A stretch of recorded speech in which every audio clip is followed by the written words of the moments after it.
Halo, selamat pagi saudara. Kini saatnya saya, Doni Hermatra, mengantarkan sejumlah informasi dari Semarang. Berikut 3 berita utama kami pagi ini, di antaranya. Gunung Merapi erupsi lava pijar, sejumlah desa di Kabupaten Magelang diguyur hujan abu.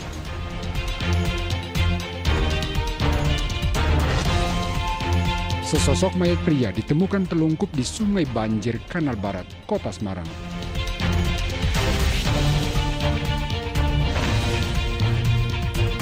Korps Lalu Lintas Polri mengecek persiapan fasilitas dan pengamanan mudik Lebaran di gerbang tol Kalikangkung, Semarang.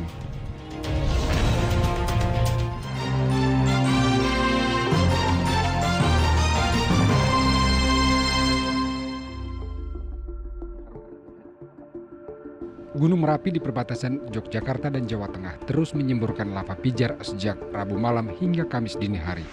Meski tertutup kabut tebal, kepulan awan panas terlihat mengarah barat daya. Kubah lava di puncak Merapi saat meluncurkan awan panas terekam kamera pemantau CCTV Freecom Yogyakarta. Berdasarkan seismograf pada Rabu malam hingga Kamis dini hari, tercatat 11 erupsi selama 570 detik dengan jarak luncur maksimal 5 km mengarah tenggara atau Kabupaten Magelang. Akibat erupsi, hujan abu menyelimuti beberapa desa di Kecamatan Dukun, Kabupaten Magelang. Salah satunya Desa Krinjing yang berjarak 7 km dari puncak Merapi. Meski terjadi hujan abu, warga tidak mengungsi dan tetap beraktivitas normal. Abu tebal cepat hilang lantaran diguyur hujan deras setelah erupsi. Sewaktu-waktu memang kalau warga yang tetap di sini, menolak itu akan segera dibuat dari penyakit yang Dapur umum berarti siapa ya? dapur umum tadi sudah dicek, ini siap, nanti tinggal kita action aja. Untuk bara pengungsi apakah seperti sebelumnya, seperti yang dulu atau tetap di sini bagaimana? Kalau memang kita harus mengisi dalam waktu sebulan memang kita akan menggunakan barak yang kemarin. Jadi Hingga kini warga masih mengelola pertanian. Aktivitas Merapi sejak 5 November 2020 tetap berstatus siaga atau level 3. Wahyu Diono melaporkan dari Kabupaten Magelang.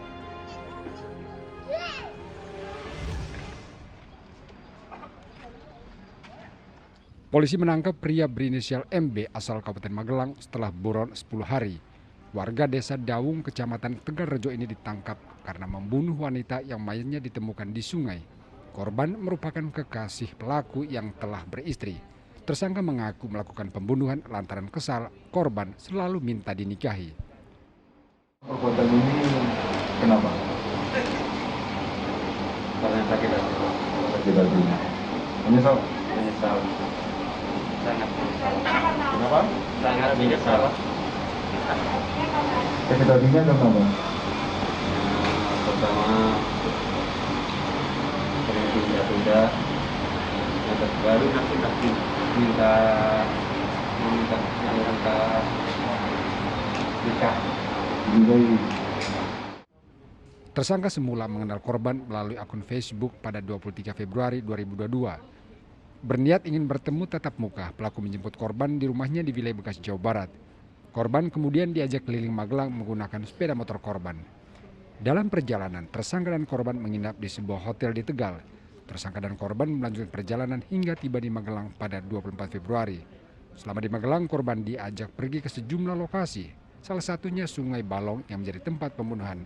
Korban dipukul menggunakan batu kemudian didorong ke Sungai Balong hingga tewas. Mayat korban ditemukan warga 1 km dari lokasi pembunuhan pada 27 Februari 2022. Mana ancaman hukuman adalah ancaman hukuman mati atau seumur hidup atau penjara selama-lamanya 20 tahun. Ya. Mengingat pasal yang kami sangkakan ini adalah 340 KUHP terkait pembunuhan dengan rencana. Tersangka ditangkap di Jakarta. Selama ini pelaku bekerja sebagai kuli bangunan. Dari tersangka, polisi menyita motor, ponsel korban, perhiasan korban, dan sejumlah uang yang diduga milik korban. Akibat perbuatannya, tersangka terancam hukuman mati atau maksimal 20 tahun penjara. Saudara melakukan perbuatan. Wahyu Diono melaporkan dari Kabupaten Magelang.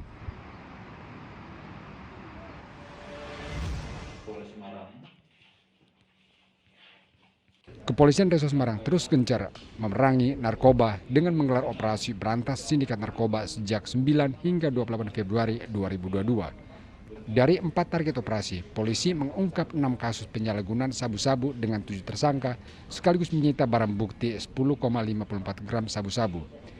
Para tersangka dijerat Undang-Undang Nomor 35 Tahun 2009 tentang narkotika dengan ancaman minimal 5 tahun penjara dan maksimal 20 tahun kurungan atau denda minimal 1 miliar rupiah.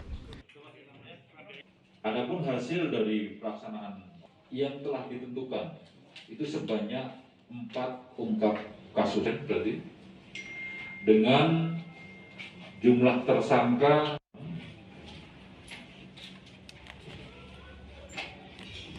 untuk jenisnya semuanya sabu dan dari tersangka yang jumlahnya ada 7 orang ini. Berdasarkan data Kepolisian Resor Semarang, setiap tahun kasus narkoba mengalami kenaikan. Selain penegakan hukum, upaya pemberantasan narkoba juga ditunjang sosialisasi atau pemberian edukasi terhadap masyarakat tentang bahaya narkoba. Yulianto melaporkan dari Kabupaten Semarang. Akan memberikan bantuan sosial kepada Kepolisian Resor Rembang memusnahkan 1.203 knalpot bising di halaman 1 lalu lintas Polres Rembang pada Kamis pagi. Knalpot tidak sesuai standar serta mengganggu kenyamanan hasil razia polisi sejak Januari hingga Maret 2022. Bagi pelanggar telah mendapat sanksi tilang dan diperintahkan menggunakan knalpot standar. knalpot ini selain tidak sesuai dengan aturan lalu lintas kendaraan bermotor juga mengganggu ketertiban umum ya. Mengganggu ketertiban umum juga kita berupaya menertibkan hal-hal tersebut. Salah satunya kita lakukan operasi, kemudian kita lakukan pemusnahan knalpot-knalpot. Berdasarkan data Satuan Lalu Lintas Kepolisian Resor Rembang, mayoritas pengguna knalpot bising adalah para pelajar. Polisi bakal terus menggencarkan razia knalpot bising guna mewujudkan ketertiban berkendara sekaligus menjaga kenyamanan warga. Arif Nur melaporkan dari Kabupaten Rembang.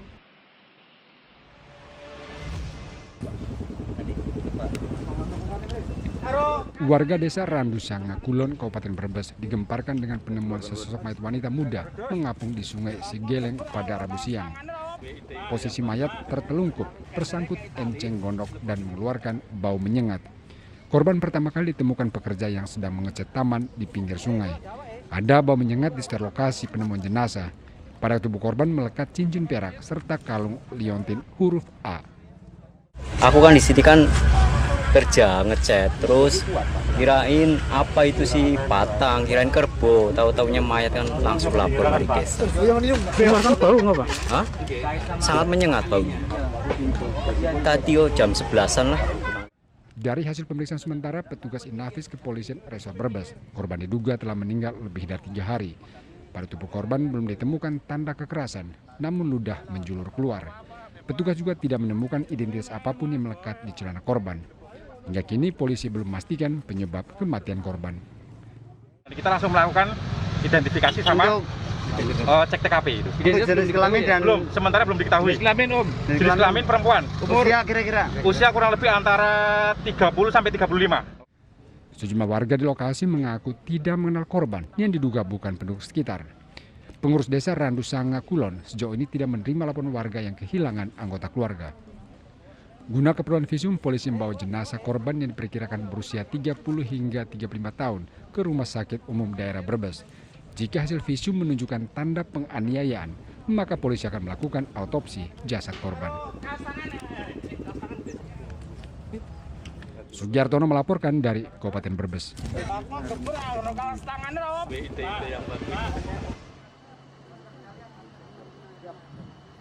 Mayat pria yang belum diketahui identitasnya ditemukan terapung di tengah sungai banjir Kanal Barat, Kota Semarang pada Kamis siang. Tim Inafis Semarang menggunakan alat berat serta perahu untuk mengevakuasi jenazah. Mayat terlihat dalam posisi telungkup tanpa busana lengkap. Temuan mayat awalnya diketahui oleh pekerja yang sedang mengerjakan pengerukan sungai banjir Kanal Barat. Kondisinya seperti apa Pak kondisinya? Terungkap gitu aja. Jenis kelaminnya Pak? Laki-laki. Sepengetahuan saya dari lihat kan laki-laki. pekerjaan sebelumnya tidak ada orang mencurigakan Pak di sekitar? Tidak ada. Telanjang ya Pak ya? Ya, Telanjang ya? pakai celana celana ya? celana pendek. Warna apa Pak itu? Abu-abu, bisa kita lihat. Identitas Pak? Untuk identitas sementara belum kita ketahui. Kemudian ini akan kita bawa ke rumah sakit untuk diidentifikasi. Himbauan untuk warga masyarakat. Usai dievakuasi, mayat dibawa ke kamar jenazah Rumah Sakit Dr. Karyadi Semarang. Ciri-ciri mayat usia diperkirakan 40 tahun hingga 50 tahun dan saat ditemukan hanya mengenakan celana abu-abu. Polisi belum bisa memastikan penyebab kematian korban karena masih menunggu hasil visum petugas rumah sakit. Agus Hermanto melaporkan dari Kota Semarang.